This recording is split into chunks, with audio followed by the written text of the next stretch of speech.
And there's the start here for this men's 10K. We should tell you that you can check out results at rttimingsolutions.com. That's rttimingsolutions.com. We'll go through the entries here real quick as we see some familiar faces and familiar jerseys, of course, as we mentioned with the NAU and BYU. And one of the most familiar out front there is number 3. That's Nico Young, who should be pacing this 10K. Yep. But let's just run through real quick, at least these top folks. We've got Abdi Nur of Northern Arizona in 1, Blaise Ferro of NAU in 2. Nico Young, of course, goes in 3. He, again, very familiar name. We'll talk more about him later. But Brandon Garnica leads the BYU contingent in 4. Otteson of BYU in 5. Ethan Cannon of BYU goes in 6. We have Caleb Garnica, Brandon's twin, who is over at Utah State. Micah Bedouin Rousseau from Stanford in 8. Matthew Watkins of Washington State in 9. Hayden Cooper of Utah State in 10. Christopher Henry of Wyoming goes in 11. Ryan Raff of NAU in 12. CJ Albertson, he's a really fun story. We'll talk about him more on his home track here at Buchanan High, running for Brooks. He goes in hip number 13. Florian Lepalec, the Frenchman from CBU, goes in 14. Ryan Child of Air Force in 15. He was a DNF last week in his 10K, so he'll be looking to get a finisher here. Ryan Lamuth of Colorado State in 16. Will Kitzbauer of Air Force in 17. His Air Force teammate Drew Lester goes in 18. Roman Zazulia of CBU, Cal Baptist in 19. AJ Kedge of Air Force in 20. Manuel Paris of Spain and running for CBU here goes in 21. Gerald Taylor of Wyoming in 22. Zlatko Kozuhar of CBU in 23. Brock Dykema of Colorado State in 24. Mason Brown, Colorado State 25. And Elijah Armstrong of BYU. He was 118th at the cross-country championships. He goes in hip number 26. So we already have our leading contingent stringing out here as we see that front pack start to break away already. Yeah, they're out really quick. I mean, they were 65 on the first lap, 66 on the second, 2:11. So they're under 28-minute pace right out of the gate. You know, that's Young, obviously pacing his two teammates, Ferro and Nur, and then Garnica from BYU. So they're that front pack is just getting on it. That second pack kind of came through more. They were quick on that first lap, and then they settled a little bit to. They were a little quick early, and then they've kind of settled. And they were more on that 28 high to 29 flat pace, which will kind of be more in that NCAA qualifying range. But it looks like our top 3 are looking to do a lot more than that. Well, and that was the question. Hey, are we coming out here just to get that qualifier? Are we coming out to push the pace a little bit? These teams are competitive. Again, anytime NAU and BYU meet up, of course, all the teams are. But, I mean, is this a statement race? Is it something, you know, it's an odd season, right? Everything, the big races haven't necessarily been there. The Peyton Jordans, the Brian Clays, wasn't accessible for a lot of teams. So is this a bigger deal than it maybe normally would have been, or is this just a qualifier, check mark, get in the box? I mean, what do you think? Like I said, I think it's more than that right now, based on a 67 pace right out of the gate. That next group that lead pack looks like. More like 320, so they're running 70s. That's 29:30 for that second pack. So I mean, this is a tale of two stories right here, with a group running 29:30, and then that lead pack, kind of hunting 28 flat pace right out of the gate. Another thing that we've kind of were talking about beforehand is obviously, I'm sure everybody watching is recognizing that it's 7:30 in the morning, which you look at the schools in the front, BYU and NAU, concerned maybe a little bit about 95 degrees potentially here in Fresno today. They wanted to go really early in the morning, kind of catch the cooler temps, and we've got great temps. But it's also different to, these guys, other than in cross country, they're not used to running high level track and field at 7:30 in the morning. So it'll be interesting to see how the bodies respond. Well, and the cross-country mention is important, I think, because a lot of the information we have about the longer distance runners this year comes from that cross-country meet. I mean, you look at, obviously, Nico Young in that great battle with Connor Mance in the cross-country championships that we'll see Connor Mance later in the 1500, but Nico Young coming in 4th there. And so just a lot of these teammates, I mean, Blaise Ferro we're looking at, he was 6th in the cross-country championships. Abdi Nur was 7th. And so these guys, the information we have about them comes, a lot of them, from the cross-country championships. Yeah, and the cross-country translates the best to the track, and we're talking about two of the premier programs in cross-country here with BYU and NAU. Those two and Stanford, who has a runner in this race as well, are the only 3 programs to finish in the top 5, the top 10 the last 5 years in the NCAA championship. So they are the premier distance running programs in the country, and that really translates to the 10K on the track. Nico Young is not messing around on this pacing right now. He's clipping off 65, 66s. That last lap was about a 67, but he took him through the mile at 4:25, which is under 28-minute pace. At the front of this second pack, they came through more like 4:42, so they're content running 70s, which is going to be more like 29:30 pace. The number 48 mark right now in the NCAA is 29:35, so it just seems like that second group, that's kind of the plan. Hey, let's try to get an NCAA mark, and you might see a fast last half from that second group, but this first group is absolutely getting after it. And like you said, you have number 6 and 7 in the NCAA cross country. Nur and Ferro have both run 13:26 and 13:31 last week at the Drake Relays, so we know they're completely informed. This is not a rust buster by any means for these guys. And Garnica, he had a huge breakthrough at Hayward earlier this year when he ran 13:26. So you have 3 guys up front there that have all run 13:30 or faster in the 5K already this spring. Right behind a 13:21 5K runner, Nico Young, who's doing some great job on the pacing. That was a 66 for Young, so he is just clipping them off. Another thing to keep in mind is the team battle as well. BYU ranked number 2 in the nation right now as a team, so that's something to keep in mind, again, as we talk about raising their stake and where they land on that national scene. Definitely, and BYU is 10KU. We talk about, back in the day, USC was known as Tailback U.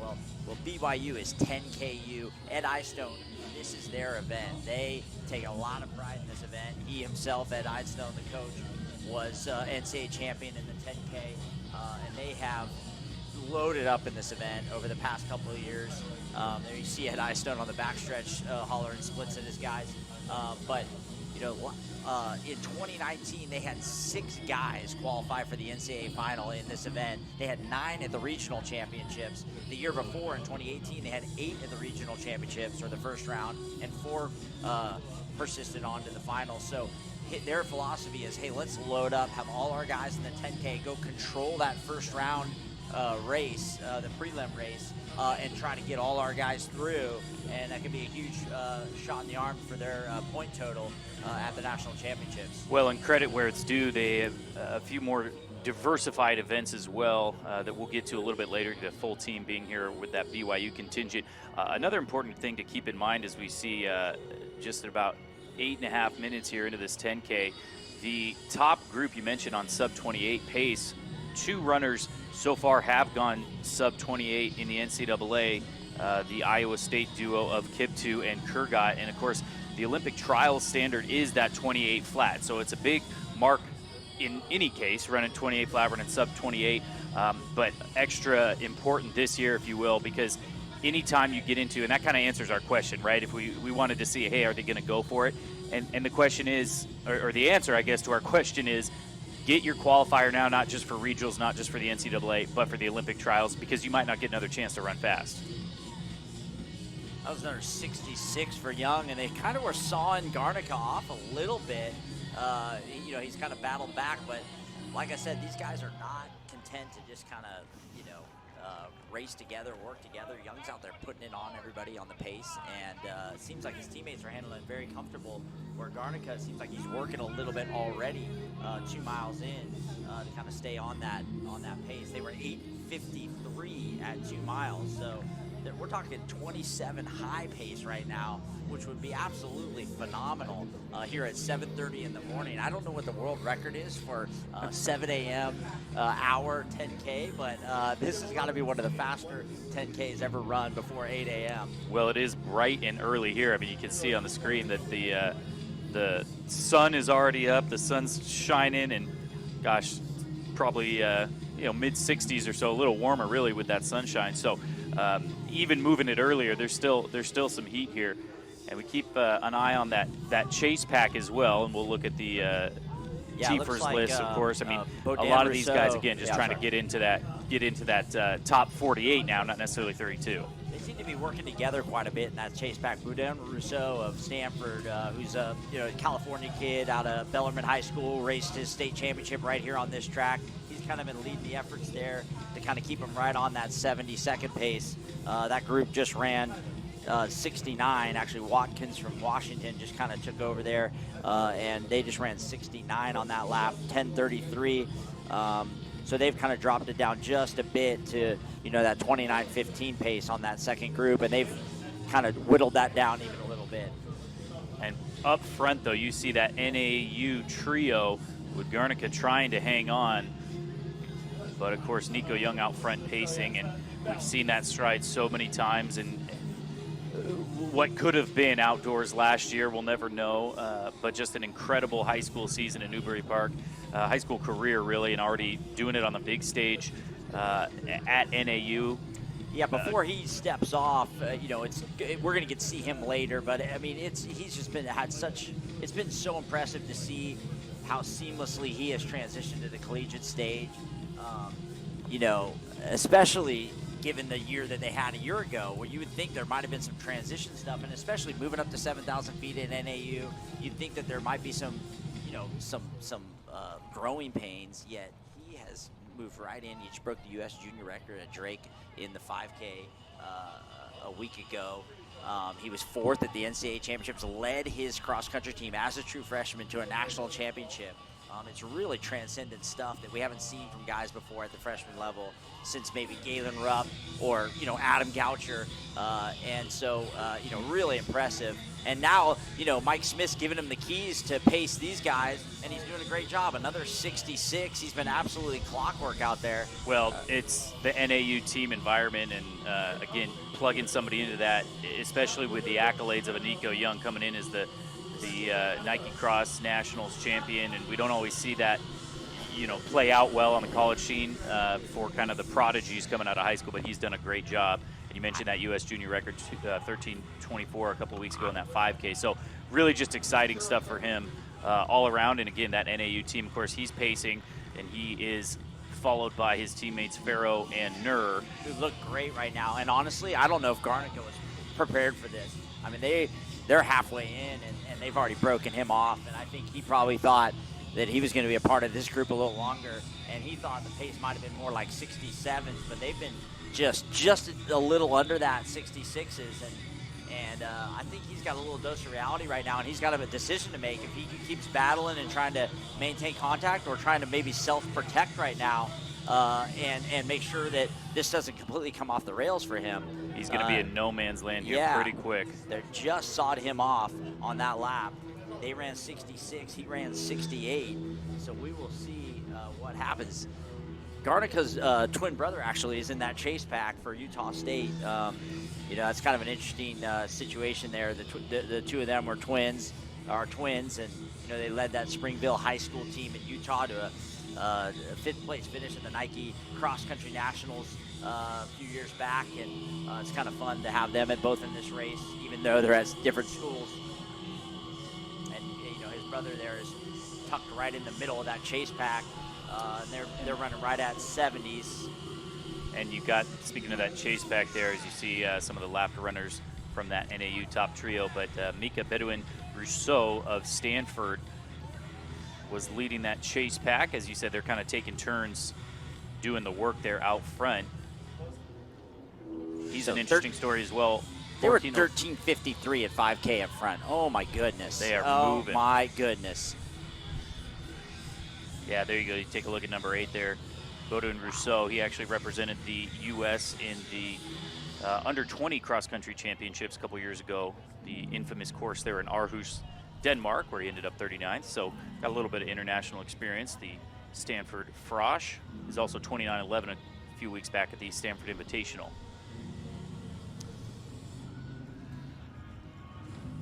I mean, these aren't just guys that got excited this morning, considering that there's that Young, who I'm assuming is a pacer.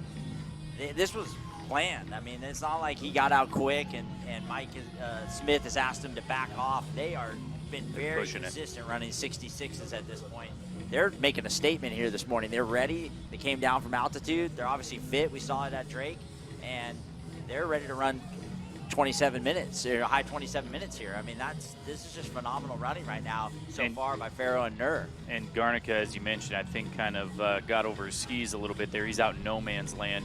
He's gone from right with that pack to about 2.5 seconds back to now maybe 8 or more seconds back from them. So we will keep an eye on him. Yeah, he went 70 on his last lap, and then this lap he just ran was another 70. So at least he's stabilized there, and if he can kind of lock into 70s for a while, you know, and just kind of ride that out, you know, that would be a 14:30 back half. Well, and it's a shift. Yeah. Like you said, do you try to fly too close to the sun, or do you kind of downshift a little bit, make sure you finish strong and get what you need to do? And that's still a 20. If he can hold that, he'll be 28:30 overall. This second group is one guy I want to talk about real quick as we'll try to get a shot of the chase pack there, but about 8 spots back in the chase pack in the recognizable bright green of Brooks. I mentioned number 13 there. That's CJ Albertson. Familiar track for him as he ran here at Buchanan High for Coach Brian Weaver. He's an interesting story. He's the cross-country coach here at Clovis Community College. Still very active, obviously, on the running scene. He's a 2:11 marathoner. He was 7th at the trials last year, the marathon trials. He's also run a sub-2:10 marathon on the treadmill. Yes. And he's the 50K world record holder, which he ran right here at Buchanan High. So, again, a very familiar, I mean, if you do over 100 laps on this track in one race, you're probably pretty familiar with it. Yeah, he ran 125 laps on this track back in November. And so for him to do 25 laps is nothing. So he is a tough dude. He finished top 10 in the Olympic trials. So, I mean, he's not just a gimmick guy who goes after these treadmill and track records. He's a guy who's one of the top American marathoners right now. This might be a little quick for him to kind of drop down and try to run 10Ks with guys who are primed, college guys that are primed in the middle of their season.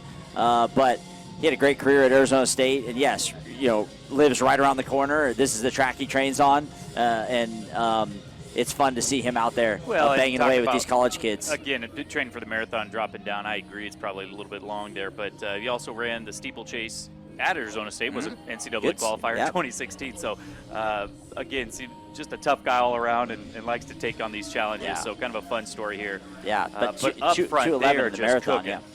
Yeah, they are. That was a 67. I mean, the last couple laps have been their slowest laps, but they're still under 28-minute pace.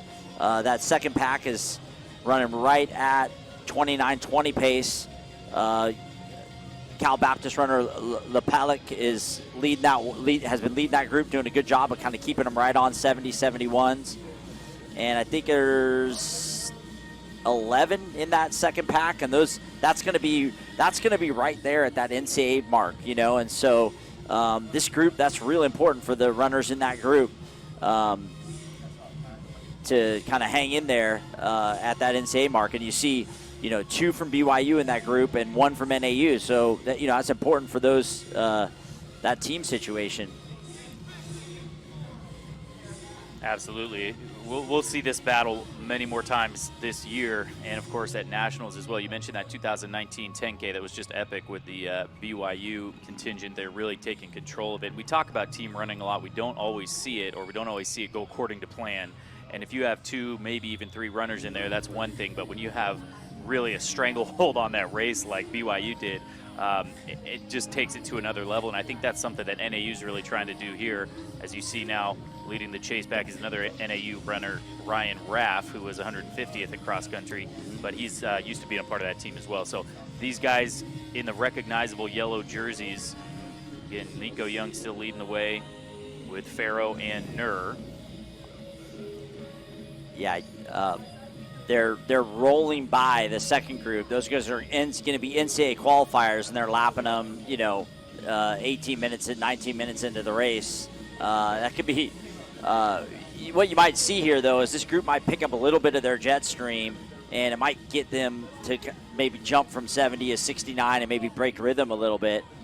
That chase group's down to 6. There, Nico Young just stepped off, so a really, really effective. He ran 66 on this final lap, took him through in 20:02 that's a solid 20-minute tempo for him at 67 second pace.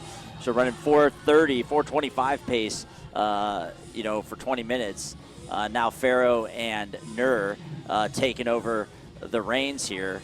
And they just looked like they were on cruise control behind Young. They didn't look like they were working at all. So I'm excited to see what they've got, over the last 2K here, what they're able to do. We're going to see some really exciting marks come out of from these two. And they're just going by Raff, their teammate right there, leading that chase pack. Yep. And you see the Stanford runner kind of trying to pick up their jet stream a little bit and get to the front of that chase group as they're getting lapped. Blaise Ferro was an NCAA qualifier in the 5K indoors in 2019. That's also the year that his 10K collegiate best comes from. The Stanford Invite in 2019, where he ran 28:22. I think we'll see that bettered here today. No problem as they finish strong. Yep, and there you go. Boudin Rousseau, Stanford ran 69 on that lap. Kind of, like I said, they're latched on to those guys as they're getting lapped. Incidentally, that was a 66 for Nur. So as they're kind of lapping guys, it kind of gives them a little bit of a boost, a little slingshot effect. And that's just, I think it's a key point in the race, and this is going to kind of help out both groups. But we'll see if this kind of maybe breaks this second group up a bit, because Boudin Rousseau is really latched on to Nur and Ferro, and it's already kind of sawing off the BYU runners at the back edge of that group. So, which I believe is Armstrong and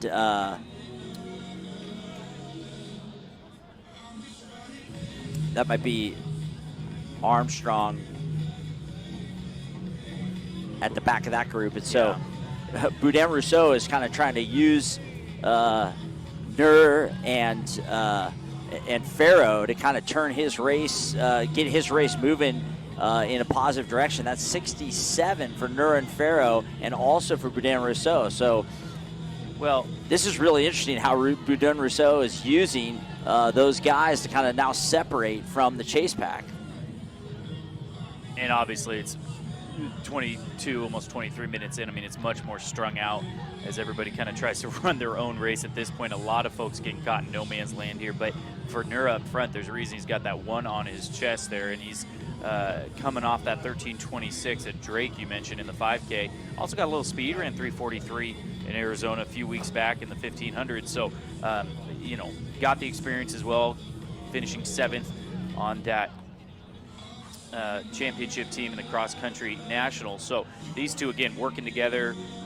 When does it become a free-for-all? Are they switching laps? I mean, what's kind of the go point? My guess is they'll take this right up to the final 800 meters together, and they both just look in complete control. But I'm impressed with what Boudin Rousseau has done here from Stanford. He's really used those guys to separate and really change his rhythm. He just ran his fastest 2 laps right there, and he has kind of separated Lepec from Cal Baptist, is trying to close the gap. Boudin Rousseau has been this cross-country stalwart for Stanford over the years, has never quite put it together on the track, but now he's kind of on his way, has kind of set himself up to potentially PR here if he can kind of just keep riding this out. But we'll see if he kind of pays the price once he gets kind of at some point.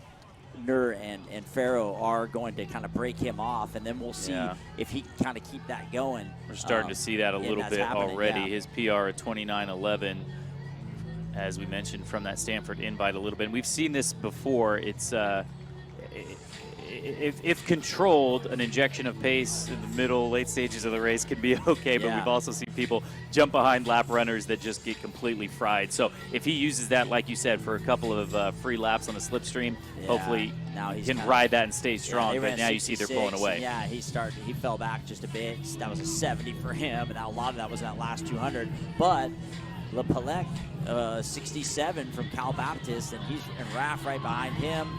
And Garnica's twin brother still running well there from Utah State with a 70.